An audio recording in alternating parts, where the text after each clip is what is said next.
Across the galaxy, humans were the boogeyman. Legends whispered in fear.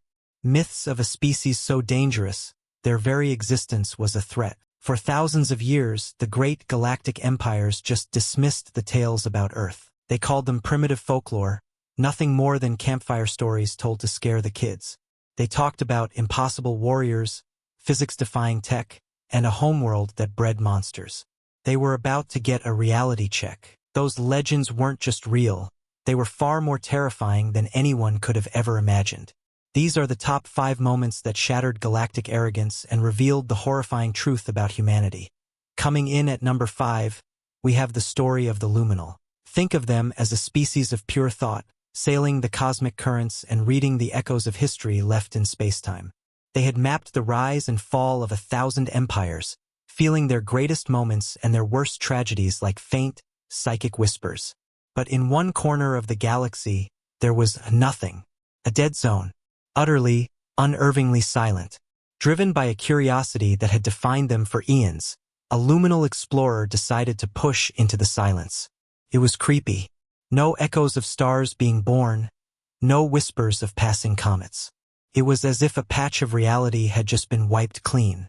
The lead consciousness, a being of immense psychic power, decided to push deeper, to cast out a probe and just force a resonance. It was the worst mistake in their entire history. When their probe touched the emptiness, it didn't find the ghost of a dead star or a lost civilization. It found something waiting, something ancient and aware. It was a consciousness left behind as a sentinel. It didn't scream or attack, simply spoke. A single, clear thought was projected into the collective mind of the luminal crew, a phrase that bypassed all translation and hit them right in the core of their being. We are listening. The psychic shockwave was devastating.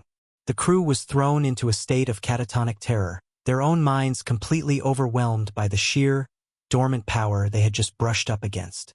The Luminal went looking for history, but they found a gatekeeper instead. They had stumbled upon one of humanity's oldest legends, the Silent Watchers. And they learned a valuable lesson. Some silences aren't empty. They're just very, very patient. At number 4 is the cautionary tale of the hive mind of Xylos. This was an ever-expanding swarm that assimilated worlds with terrifying efficiency, turning all life into more of itself. After consuming an entire republic, they found data pointing to a mythical world of origin. A planet so full of life it was basically a galactic fairy tale. The coordinates led them to a small, quiet star system and a planet labeled Earth. The hive mind expected a ruin, picked clean by time. Instead, it found a world teeming with a chaotic, unrestrained biosphere. Their arrogance was absolute. This wasn't a fortress. It was a pantry. The first wave of assimilation probes went down, ready to break down all the organic matter. They never reported back. So a second armed wave went in. Scanners watched as the probes were systematically taken apart. Not by lasers or advanced tech, but by the planet's own plants and animals. Vines as thick as starships crushed their landers. Fungi released spores that ate through armor in seconds. In the oceans, creatures of impossible size swallowed their submersibles whole. The hive mind, a being made of trillions of minds, felt something new, confusion. It sent down a primary drone, a direct extension of its own consciousness, to figure out what was going on. It landed in a jungle, and the very last thing the hive mind saw wasn't a weapon, but the emerald green eye of a predator, right before a set of claws tore its vessel to shreds. It was then the Xylos realized their mistake. The legends were never about humanity's weapons. They were about their cradle. Earth wasn't just a homeworld. It was a proving ground, a living fortress that had bred a species of ultimate survivors. The most terrifying thing in the system wasn't the humans, it was their garden. The third most terrifying discovery belongs to the Cygnian archivists. They were a species of brilliant, meticulous scientists who believed every piece of knowledge could be collected and understood. Their greatest prize was a small, perfectly smooth black cube they found floating in the ruins of a forgotten star system. Data fragments nearby called it a Pandora's box and a key of unraveling. Poetic warnings they brushed off as superstition. For months, the Cygnians studied the cube. It wasn't made of any known element and seemed to just soak up any energy they threw at it. The lead scientist, annoyed by its quiet defiance, decided to try something radical. He ignored the ancient human text he'd found, "Let sleeping gods lie," and hit the cube with a precise cascade of dimensional frequencies. He didn't think it would activate, he thought it would break. It didn't break. It unfolded. It didn't explode with energy. It bloomed, like a flower made of pure spacetime, peeling back the layers of reality itself. The lab wasn't destroyed, it was shown things. The Cygnian scientists were flooded with visions, not of gods or monsters, but of humanity at war.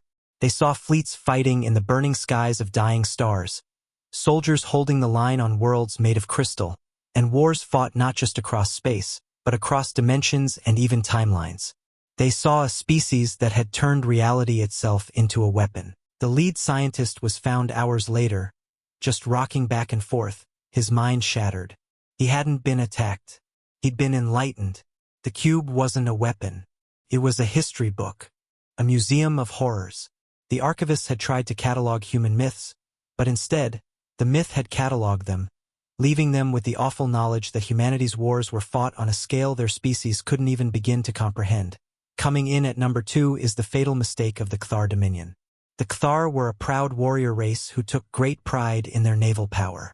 While sweeping a supposedly empty nebula, their scanners found an impossible structure, a shipyard the size of a small moon, covered in what they thought were old, derelict ships.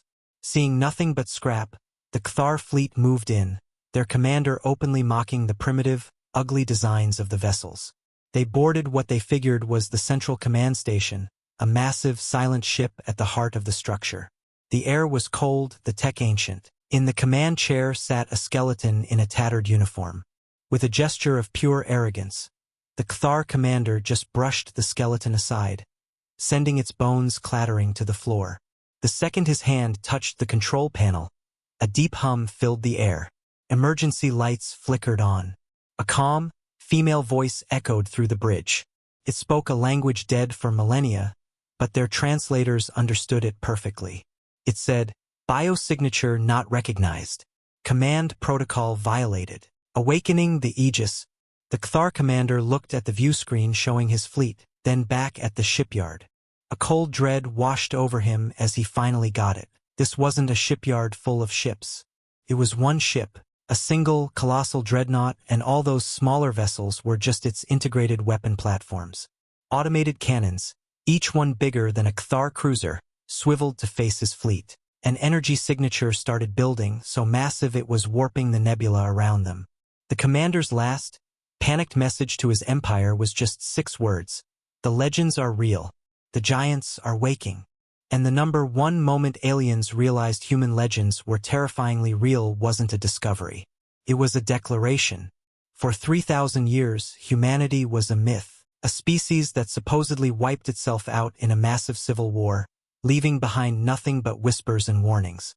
The Galactic Council had long ago carved up old human territories, and younger, aggressive races like the Drek Dominion saw humans as nothing more than a ghost story.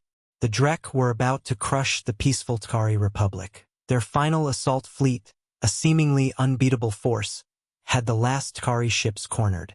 All hope was lost. And then reality tore open. This wasn't the familiar shimmer of a hyperspace window, but brutal, violent gashes in spacetime itself. From these rifts a fleet emerged. The ships were scarred from battle, their design both ancient and impossibly advanced. They were huge, grim, and totally silent. The human fleet didn't send warnings. They didn't offer terms. They just opened fire. It wasn't a battle. It was an execution. With cold, mathematical precision, the human armada took apart the entire Drek fleet in under 7 minutes. Then, and only then, did they broadcast a message to the whole galaxy. It was a simple, updated star chart with all the old human territories now reclaimed. A calm, steady voice came next, a voice that carried the weight of millennia spent in the dark. It said, "The long silence is over. These borders are now under our protection. Any vessel that crosses them without authorization will be considered hostile. There will be no further warnings." In that single moment, the entire galactic power structure crumbled. Every empire, every council, every species finally understood. Humanity wasn't extinct. They hadn't been hiding. They had been rebuilding. They had been waiting. And the galaxy finally learned the most terrifying truth of all. The legends didn't even come close. From dormant fleets to planets that fight back, these moments were a brutal reminder to the rest of the galaxy. Human legends aren't just stories, they're warnings. They're the echoes of a power that, once woken up, can reshape the very stars. The universe thought it knew us. It had no idea. What other terrifying human legends do you think would freak out an alien empire? Let us know in the comments. And if you enjoyed this, be sure to like, subscribe, and hit that notification bell so you don't miss what's next.